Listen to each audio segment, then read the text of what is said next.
नाजरीन, गैरत के नाम पर एक दफ़ा फिर पाकिस्तान में क़यामत बर्पा कर दी गई है।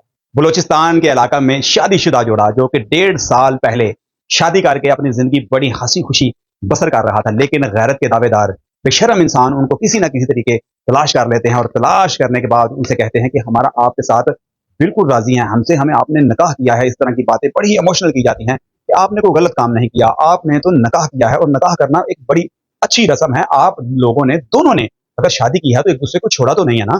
आप एक दूसरे के साथ हैं तो आप बेफिक्र रहें। आप लोगों का ये जो इकदाम है हमें बहुत पसंद आया है और हम चाहते हैं कि किसी तरीके आप वापस अपने कबीले में आ जाएं और हम, आप जब वापस आएंगे तो आपके लिए एक अच्छा सा एहतमाम करेंगे। इसी तरह किया जाता है कि जब लोग वो वापस आते हैं और उनके लिए साथ अच्छा सा एहतमाम दिखावे के लिए किया जाता है। मैं बताता चलूँ कि नाजरीन, लड़का और लड़की दोनों ही की तरफ से इस तरह का मामला किया जाता है। और जब ये लोग वहां पर पहुंचते हैं और पहुंचने के बाद इनको एक वीरानी जगह पर ले जाया जाता है। ज़ाहिर बात है कि इनको तो ये कह के बुलाया गया था कि आपकी दावत की जा रही है, हम आपके एकदम से खुश हैं, आपने अच्छा काम किया था। तो वो भी यही सोच के एक बोला बला इंसाफ का मुतलाशी जोड़ा यहाँ पर पहुंच जाता है। यहाँ पर जब पहुंचता है तो जालिमों के रंग देखता है, वो उसको पकड़ते हैं और पकड़ कर पहाड़ों के अंदर, जैसा कि नाजरीन आपने एक वीडियो बहुत वायरल है, आपने देख रखी होगी फेसबुक के ऊपर, टिकटॉक के ऊपर और यूट्यूब के ऊपर, बहुत सारे प्लेटफॉर्म पे वो चल रही है।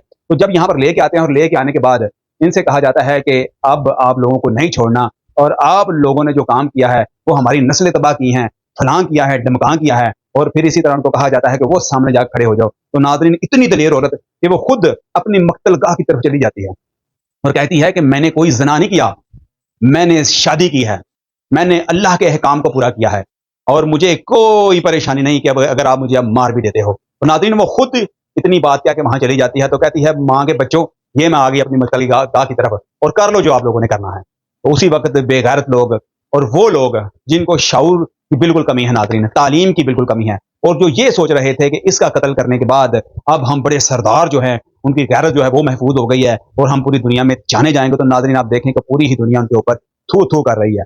उस औरत ने मरते वक्त भी इनके आगे इल्तिजा नहीं की और जो शख्स था उसके ऊपर तो तजाब तक फेंका गया है। उसको हलाक करने की जो कहानी है वो अलग से है और उससे शायद ज्यादा दर्दनाक है। उसको 3 से 4 फायर मारे जाते हैं और हलाक कर दिया जाता है। और जब फिर भी इनको तस्दीक नहीं होती कि ये शायद मरी है या नहीं मरी, और नाज़रीन जब किसी को 2-3 फायर लग जाते हैं तो इतना तो अरसा उसको दरकार होता है सांसें निकलने के लिए कि शायद वो 3-4-5 मिनट के अंदर हलाक हो जाएगी। लेकिन इन बेसब्रे लोगों ने इतना सब्र नहीं किया और फौरन ही उसके पास गए हैं। और जो जो चौधरी रह गए थे और जो पगों वाले वडेरे रह गए थे उसके पास, एक नहाती औरत के पास और एक मजबूर औरत के पास जाके सीनों पर फायर करते हैं।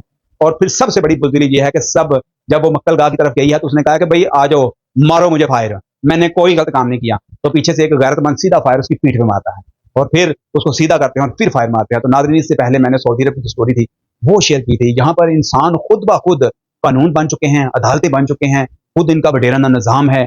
इसीलिए तो लोग आजकल पाकिस्तान में परेशान नजर आ रहे हैं। शायद रोटी से लोगों का दिमाग इतना परेशान ना होता हो जितना लाकानूनियत की वजह से हो रहा है। तो सऊदी अरब की, नाज़रीन मैंने आपको मिसाल पेश की थी कि ऐसा नहीं हो सकता कि कोई वडेरा, कोई जागीरदार किसी को कत्ल कर दे और वो बच जाए, ये नहीं हो सकता। तो नाज़रीन, अल्लाह पाक हमारे हुक्मरानों को नेक हदायत करे और हमें किसी ना किसी तरीके फतेह मुस्कीन की तरफ गामजन कर दे, ताकि हम तो मर ही चुके हैं या हमारी जो नस्लें हैं वो ही कम से कम महफूज हो जाएं या फिर उनके अंदर ही शऊर आ जाए और हम किसी न किसी तरीके, अल्लाह करे कि पाकिस्तान फतेह मुस्कीन की तरफ गामजन हो जाए और हमारी बचत हो जाए। जज़ाकल्लाह।